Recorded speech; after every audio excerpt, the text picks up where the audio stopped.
আমি এতটাও স্বার্থপর নই, যে আমার জন্য করেছে আমি তাকে ক্রেডিট দিতে কখনোই ভুলবো না। এরকম মানুষকে কি করে আমি ক্রেডিট দিতে পারি, যে মানুষটা পাশে থাকার নাম করে আমাকে নিঃস্ব করেই চলে গেছে।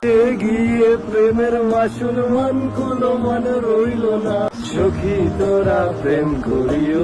ফাইনালি এবার তোমাদের সকল প্রিয় প্রীতি মণ্ডল জানিয়ে দিল যে কি কারণে তাদের সম্পর্কটা আলাদা হয়েছে, কি এমন হয়েছিল যেটার জন্য রনের সাথে আলাদা হতে হলো। সাম্প্রতিক প্রীতি একটা ভিডিও শেয়ার করে সেখানে ক্যাপশনে লেখা আছে, জিরো থেকে শুরু করে আমি এই 1 বছরে কি কি আমি নিজের জন্য করেছি। তো আর সঙ্গে আছে তার বাড়ির হোম টুর। এই 1 বছরের মধ্যে কি প্রীতি কিনেছে নিজের জন্য সেটাই কিন্তু এই ছোট্ট ভিডিওর মধ্যে তুলে ধরেছে। তারপর প্রীতি তার এক্স হাজবেন্ডকেও ক্রেডিট দেয়। প্রীতি আরো জানায় যে আমি আজকে যে জায়গাটার মধ্যে রয়েছি এটাই শুধুমাত্র একটা মানুষের জন্যই সম্ভব, সেটা হচ্ছে রন। এই সময় যদি রন আমার হাত না ছাড়তো আমি কিন্তু এই রকম করে থাকতে পারতাম না।